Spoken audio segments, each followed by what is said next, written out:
కుటుంబంలో మరి దేవుని వాక్యాన్ని పంచుకోవడానికి మరి సమయించిన ముందుగా నా దేవునికి హృదయపూర్వకమైన వందనాలు తెలియపరుచుకుంటున్నాను. అలాగనే మరి తోటి దైవజనులు ఉన్నారు. అల్పుడైన నాకు ఇటు సమయం అప్పగించిన మరి దేవుని దాసులకు అందరికీ యేసుక్రీస్తు ప్రభువు నామంలో హృదయపూర్వకమైన వందనాలు తెలియపరుచుకుంటున్నాం.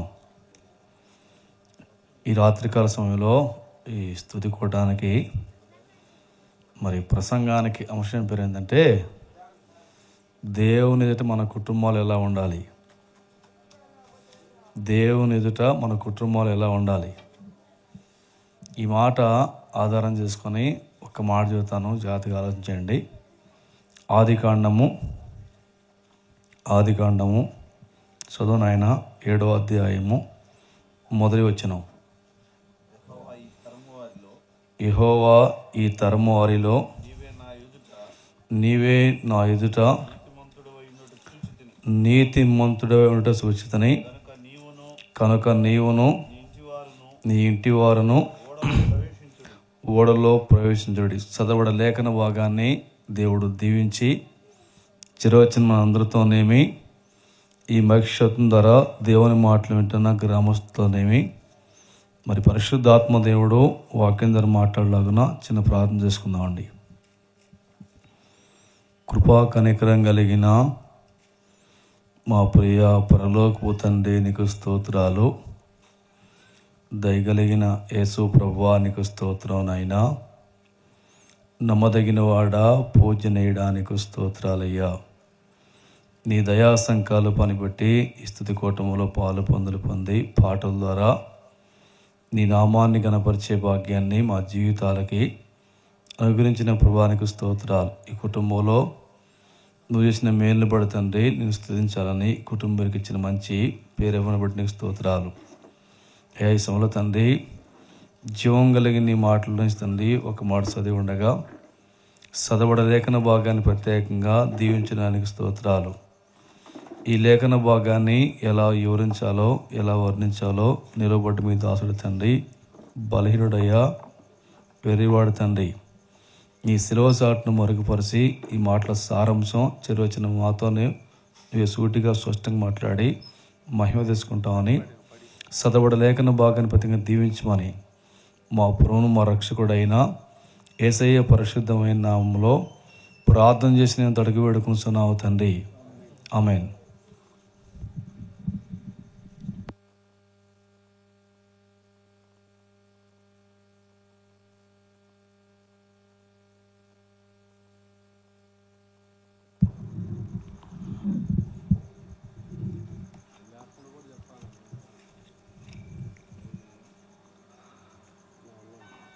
ఈ స్తుతి కూటములో దేవుని ఎదుట మన కుటుంబాలు ఎలా ఉండాలి,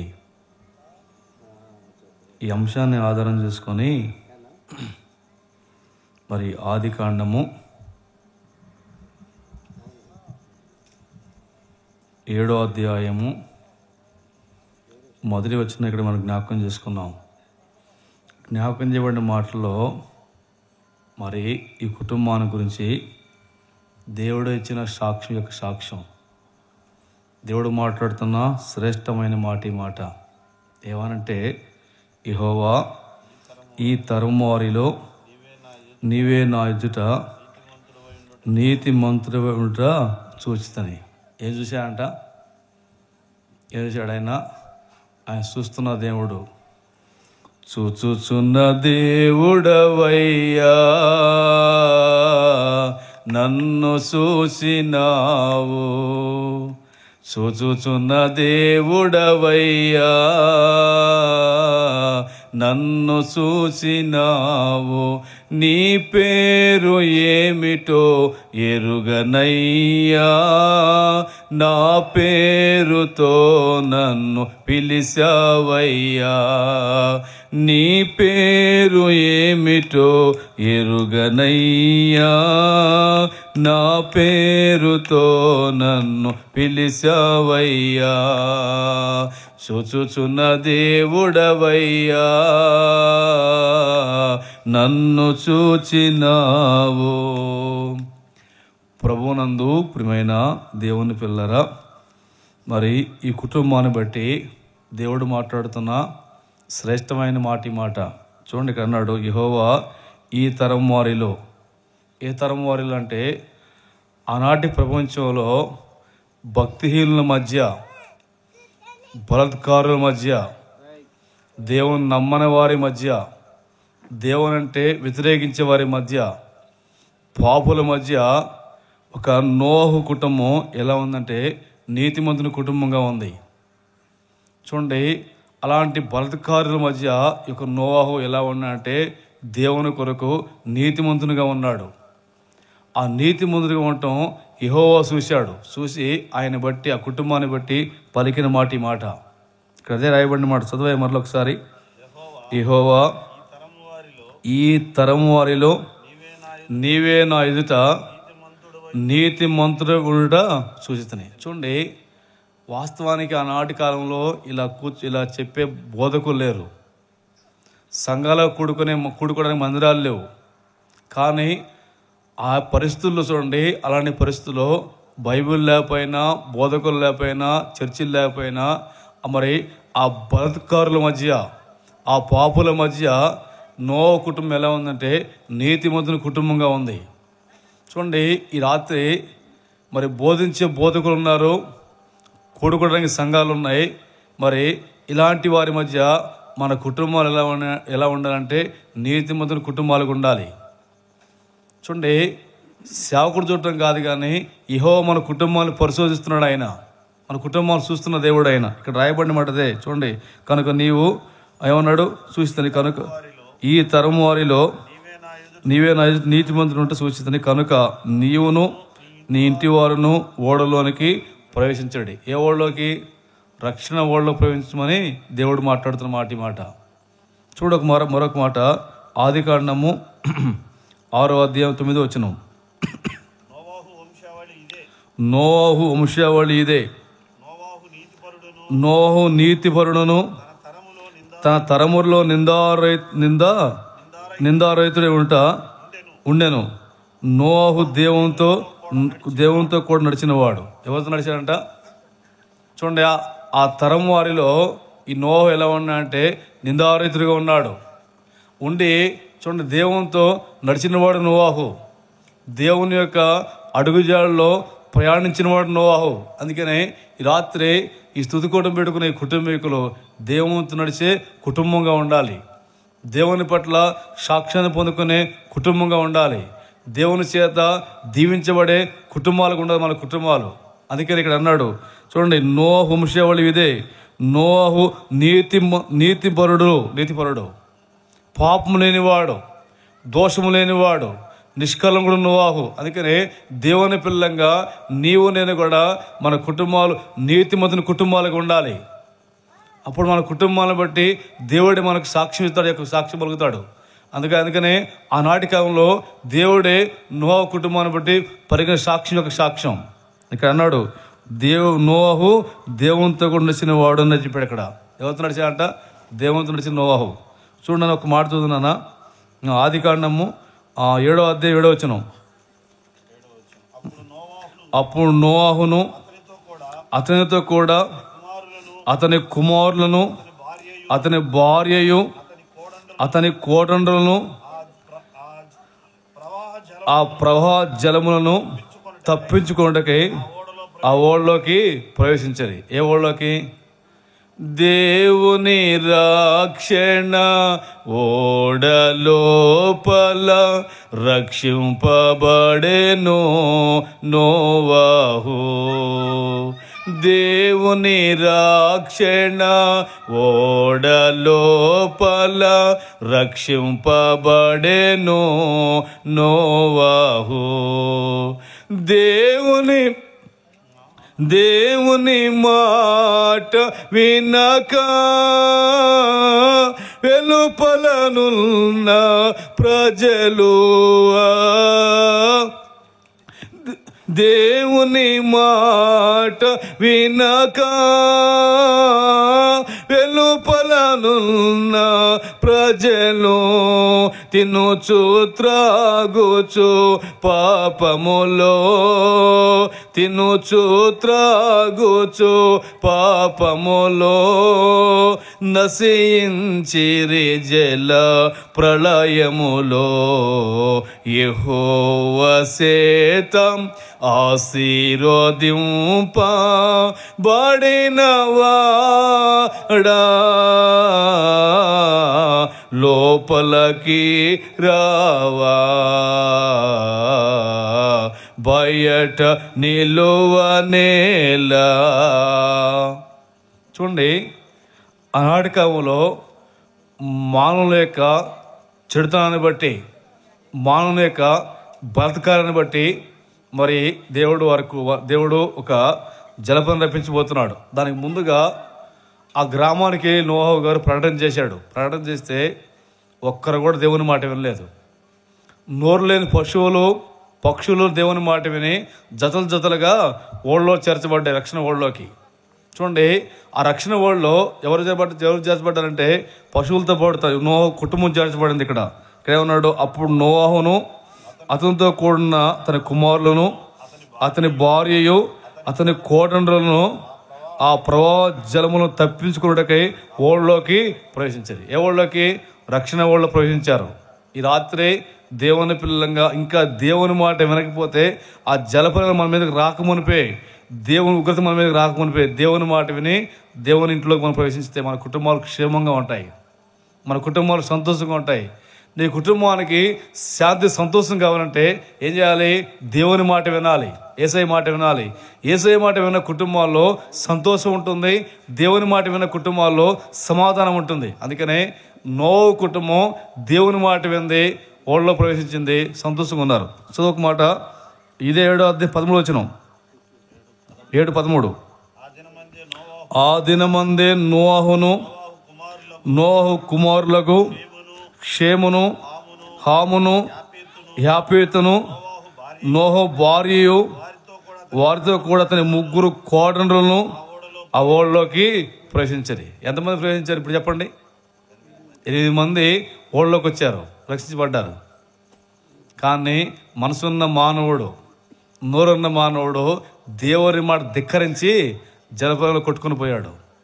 నోవాహు కుటుంబమే రక్షించబడింది. అందుకని ఈ రాత్రి మన కుటుంబాలు దేవుని దగ్గర ఎలా ఉండాలో దేవుడు మాట్లాడుతున్న మాట మన కుటుంబం కూడా నోవాహు కుటుంబంలో నీతిమంతుని కుటుంబం ఉంటే మనం రేపు దేవుని ఉగ్రత నుంచి దాచపడే కుటుంబాలు ఉంటాయి మన కుటుంబాలు.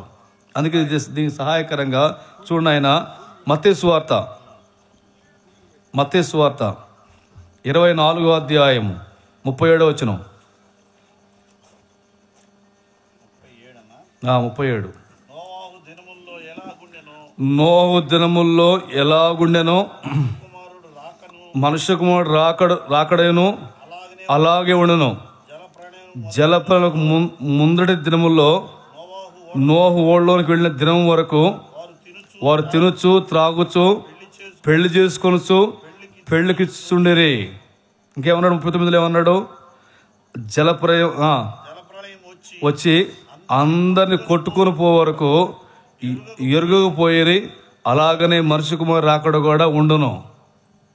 ఈనాడు అనేక మంది బోధకులు వచ్చి దేవుడు వస్తున్నాడు, రాకడ వస్తుంది రాండమంటే ఎలా ఉన్నారు ప్రజలు? ఎలా ఉన్నారంటే ఈనాడు తినుచు త్రాగుచు పెళ్లి చేసుకోవచ్చు పెళ్లికిచ్చుకోవచ్చు. దేవుని పట్ల భయం లేకుండా కుటుంబాలు ఉన్నాయి భూలోకంలో.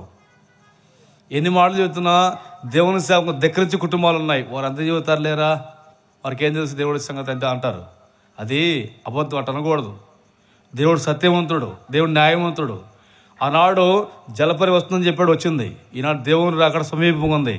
ఆయన రాకడ సమీపంగా ఉంది కాబట్టి ఆయన రాక మునిపే మన కుటుంబాలు నీతిమంతుల కుటుంబాలు ఉంటే రేపు ఉగ్రత మన కుటుంబాలు దాచబడతాయి. అందుకని మన కుటుంబాలు నీతిమంతుల కుటుంబాలు కూడా చెప్పి దేవుడు మాట్లాడుతున్న మాట కన్నడ చూడండి. నోవహు దినములో ఎలాగుండెనో మనుష్య కుమారుడు రాకడ అలాగే ఉండెనో.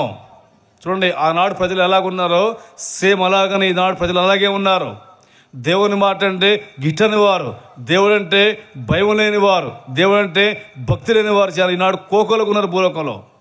ఆనాడు కూడా దేవుని మాటని వ్యతిరేకించిన వారు, దేవుని మాటని పెడచన పెట్టిన వారు కోకోలుగా ఉన్నారు. అందుకనే దేవుని మాట వెనక జలపాలు కొట్టుకోపోయారు. మరి ఇప్పుడున్న ప్రజలకు చెబుతున్నాడు, ఆనాడు ఎలా ఈనాడు అలాగే ఉన్నారు కాబట్టి నా మాట వింటే మీరు రక్షించబడతారని చెప్పి దేవుడు చెబుతున్న మాట. నీ కుటుంబం రక్షణ కావాలంటే ఏం చేయాలి? దేవుని మాట వినాలి. దేవుని మాట వింటే నీ కుటుంబం రక్షించబడుతుంది. దేవుని మాట వింటే నీ కుటుంబం దీవెన ఉంటుంది. దేవుని మాట వింటే నీ కుటుంబం రేపు ఉగ్రత నుంచి తప్పించబడి పరలోకానికి వెళ్ళే కుటుంబంగా ఉంటుంది. ఇక్కడ అన్నాడు చెప్పిన మాట చూడండి, 38 వచనంలో, జలప్రలయములకు ముందటి దినముల్లో నోవహు ఓళ్ళలోనికి వెళ్ళిన దినము వరకు వారు తినుచు త్రాగుచు పెళ్లి చేసుకోవచ్చు, పెళ్లికి ఇచ్చుకోవచ్చు అని చెప్పాడు. ఇక్కడ ఏం చేశారు మానవులు? తినుచు త్రాగుచు. మీకు మాట చెబుతా, నేను 10 శుక్రవారం మా ఊరు నుంచి 15 కిలోమీటర్ల విజ్ఞాపనకి వెళ్తాను స్థానిక సంఘానికి. 9 గంటలు ముగించుకొని ఇంటికి వస్తూ ఉంటా. మేడుకుంటూ వచ్చింది మా ఊరు మండలం మేడుకుంటారు. మేడుకుంటూ దాటిన తర్వాత బార్ కొట్టు ఉంది అక్కడ రోడ్డు మీద. యవనస్తులు 13-14 సంవత్సరాల వయసున్న యవనస్తులు తాగి రోడ్ల మీద బొర్లాడుతున్నారు. చూడండి, ఆనాడు ప్రపంచం అలాగే ఉంది, ఈనాడు ప్రజలు అలాగే ఉన్నారు. చూడండి, అనేక మంది ఆ రోడ్ల మీద తాగి పరుండేవారు, రోడ్ల మీద తాగి గొడవలాడుకునేవారు కోకోలుగా ఉన్నారు. ఆ రైతులు వస్తుంటే ఒకసారి మా భార్య మీద ఎదురు వస్తాం, ప్రార్థన చేసుకుంటూ వస్తాం వాళ్ళందరి కోసం. ఏది ప్రభా ఈ పరిస్థితులని?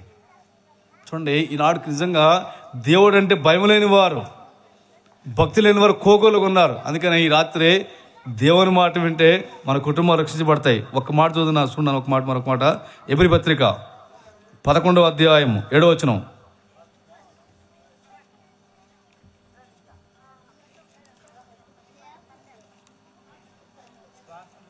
విశ్వాసమును బట్టి నోవాహు అది వరకు చూడని సంగతులను గూర్చి దేవుని చేత హెచ్చరించబడి భయభక్తులు గలవాడై తన ఇంటి వారి రక్షణ కొరకు ఒక ఓడను సిద్ధం చేశాను. ఏం చేశాడు ఆయన? ఒక ఓడను సిద్ధం చేశాడు. ఈ రాత్రి మన కుటుంబం వరకు మనం ఏం చేయాలి చెప్పండి? మన కుటుంబం వరకు మనం ఏం చేయాలి?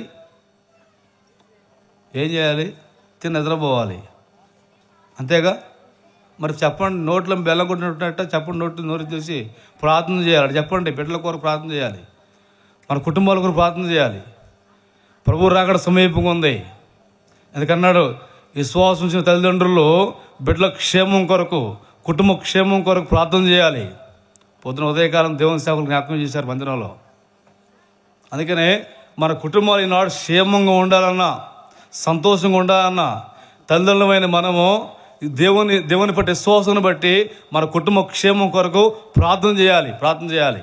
చూడండి, నోవాహు తన కుటుంబం కొరకు ప్రార్థన చేశాడు, తన కుటుంబం రక్షించబడింది. ఈ రాత్రి ఒక తల్లిగా తండ్రిగా నీవు నేను మన కుటుంబం కొరకు ప్రార్థన చేస్తే రేపు ఉగ్రత నుంచి మన కుటుంబాలు తప్పించబడతాయి. ఇంతకాడికి మనకి ఏ మేలు కావాలి? ఇంకే దీవెన కావాలి చెప్పండి? మన కుటుంబం రక్షించబడితే మనకు దీవెన, మన కుటుంబం కాపాడబడితే మనకు దీవెన.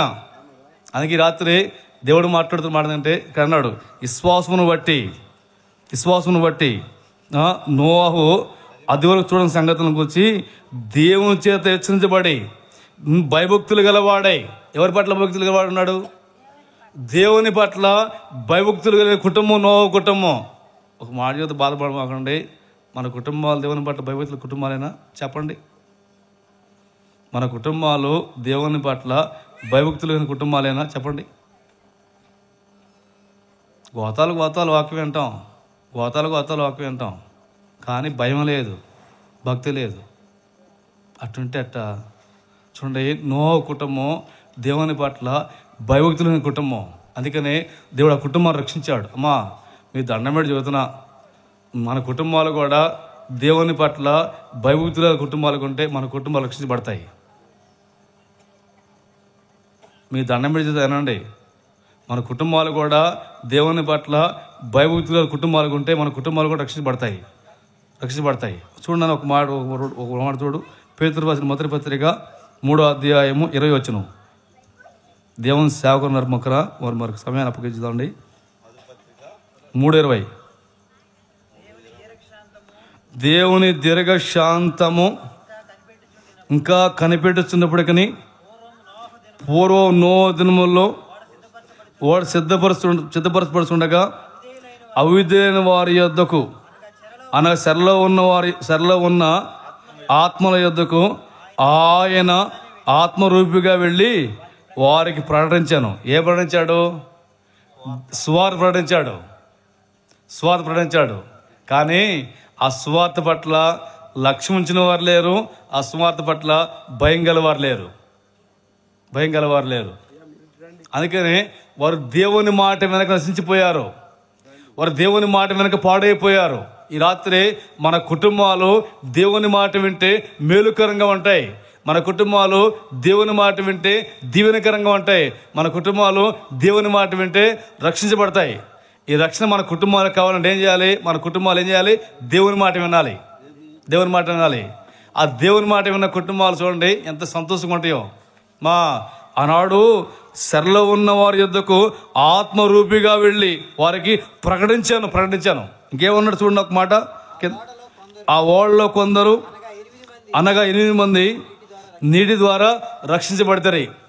చూడండి, వారు నీటి ద్వారా రక్షించబడ్డారు.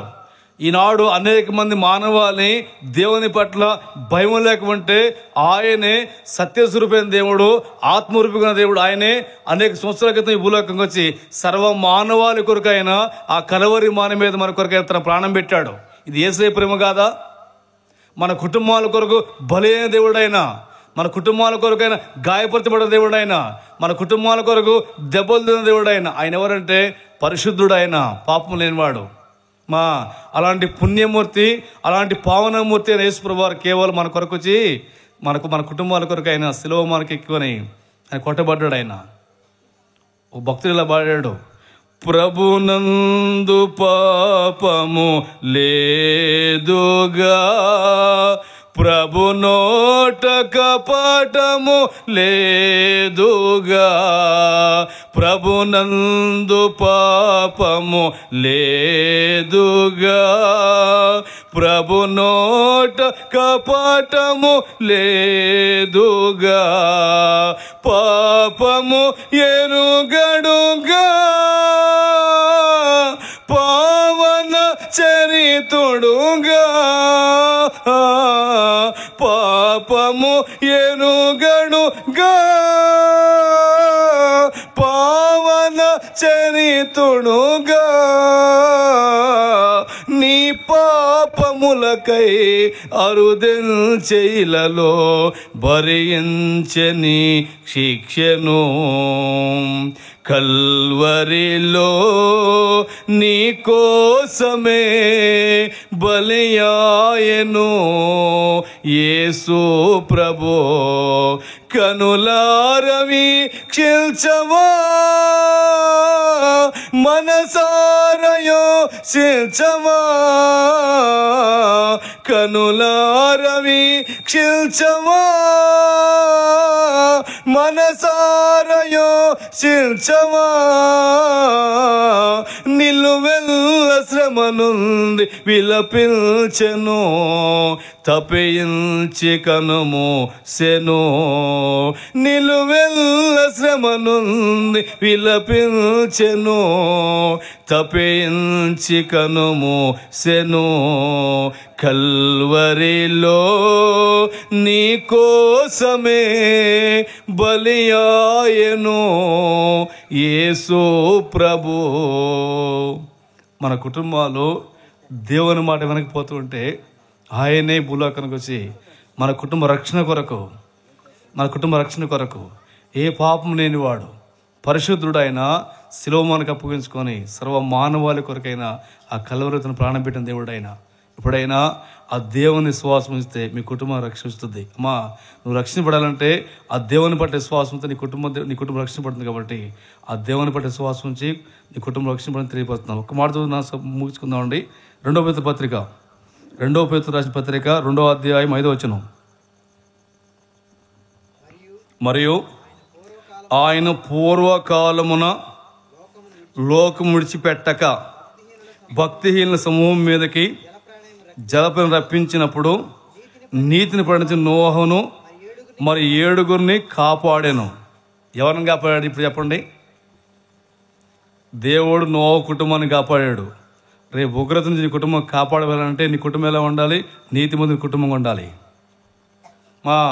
ఈ భూలోకంలో మన కుటుంబాలు నీతిమంతుల కుటుంబాలు ఉంటే రేపు రానున్న ఉగ్రత నుంచి మన కుటుంబాలు కాపాడబడతాయి. అలా కాపాడబడాలంటే మనం ఏం చేయాలి? మన కుటుంబాలను మనం ఎలా ఉండాలి? నీతిమంతులుగా ఉండాలి. ఒక ఉదాహరణ చెబుతానండి, ముగిస్తాను. ఒక ఉదాహరణ చెప్పి 10 మంది కన్యకలు సిద్ధపడి వచ్చారు లేదా? ఓ తల్లి, అమ్మ తల్లి ఇటు చూడమ్మా, ఇటు చూడండి. 10 మంది కన్యకలు సిద్ధపడి వచ్చారు. ఎంతమంది ఎత్తపడ్డారు చెప్పండి? 5. కథం 5. ఎందుకు ఎడబడ్డారు? లోబడ్డారా? ఎందుకు ఎడబడ్డారు చెప్పండి ఒక మాట. ఎందుకమ్మా? సిద్ధపాటు లేక. ఇప్పుడు మా ఎత్తబడి గుంపులో ఉన్నావు, ఎడబడి గుంపులో ఉన్నావు నువ్వు. మన కుటుంబాలు చెప్పండి. ఇప్పుడు మన కుటుంబాలు ఎత్తబడే గుంపులో ఉన్నాయా, ఎడబడి కుటుంబంలో ఉన్నాయా? ఎడబడి గుంపులో ఉన్నాయా? ఇక్కడ అన్నారు చూడండి. మరియు ఆయన పూర్వకాలమందున లోకం విడిచిపెట్టక, ఆయన అప్పుడు విడిచిపెట్టలేదు, ఇప్పుడు కూడా విడిచిపెట్టడం. చూడండి, ఇక్కడ అన్నాడు భక్తిహీనుల మీదకి ఏమొచ్చిందంట? జలపరం వచ్చింది. ఈనాడు భక్తిహీనుల కుటుంబాల మీదకి వస్తుంది, ఉగ్రత రాబోతుంది, దేవుని రాకడ రాబోతుంది. ఆయన దేవుడు రాకమునిపే మన కుటుంబాలు దేవుని పట్ల విశ్వాసం ఉంచి రక్షించబడి స్థానిక సంఘాన్ని సమకూర్చబడి ఆ దేవునిలో పాలిభోగస్తులు దేవుని హృదయపూర్వకంగా ఆరాధించాలి. ఆ కుటుంబాలు రేపు పరలోకంగా ఎత్తబడతాయి. ఏ కుటుంబం అయితే దేవుని మాట వెనక, దేవుని మాట త్రోసివేసి నిర్లక్ష్యంగా ఉండి దేవునికి వ్యతిరేకంగా మాట్లాడే కుటుంబాలు రేపు ఉగ్రతలో పాలు పొంది నిత్య నగాగ్నికి పాలు పొందుతారు. అందుకనే ఆనాడు కాలంలో నోవహు కుటుంబం ఉగ్రతకి పాలుభోగస్తులు కాకుండా నోవహు కుటుంబం కాపాడబడింది. ఇది మన కుటుంబం కూడా కాపాడబడాలి అంటే ఏం చేయాలి? దేవుని యందు విశ్వాసం ఉంచాలి. అలాంటి కుటుంబాలు కాపాడబడటానికి మరి సమయం ఉన్నాయి కాబట్టి మన కుటుంబాలు కూడా దేవుని విశ్వాసం ఉంచడానికి ఆ పరిశుద్ధాత్మ మనకు సహాయం గాక, దేవుడి వాక్యం దీవించును గాక.